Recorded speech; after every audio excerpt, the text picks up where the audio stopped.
Hello friends, welcome to Aparajita's kitchen. আমি অপরাজিতা চলে এসেছি আবার একটা নতুন রেসিপি নিয়ে। আজকে আপনাদের বানিয়ে দেখাবো অনুষ্ঠান বাড়ির মতন ঝুরি আলু ভাজা, যেটা বড়রা এবং ছোটরা দুজনেই খুবই খেতে পছন্দ করে। তো আসুন দেখি এটা বানানোর জন্য কি কি লাগছে।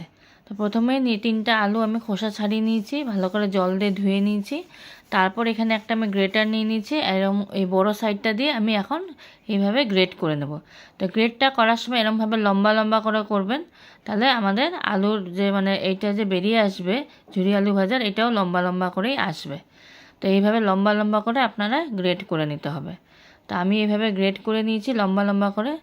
তো কিছুটা আপনাদের গ্রেট করে দেখালাম, এইভাবে হয়েছে। আর বাদবাকিটাও আমি পুরোটাই গ্রেট করে নিয়েছি।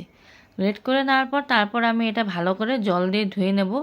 তো জলে আপনি দেখতেই পাচ্ছেন অনেক স্টার্চ আছে এখানে আলুর জন্য।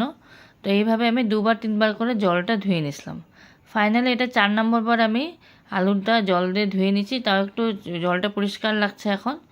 তো তারপর ধুয়ে নেওয়ার পর জলটা ছেঁকে নিয়ে আবার আমি এখন ঠান্ডা ফ্রিজের জল দিয়ে ভিজিয়ে রাখলাম আলুটাকে।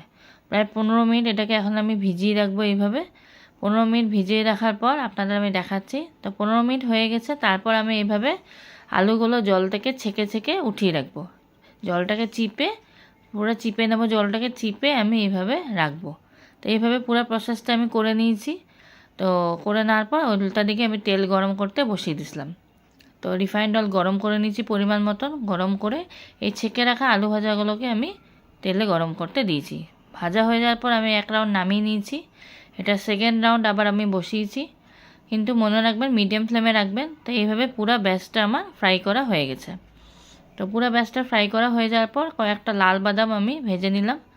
এটা দিলে যাতে আরও টেস্ট হয় ওই জন্য দিলাম।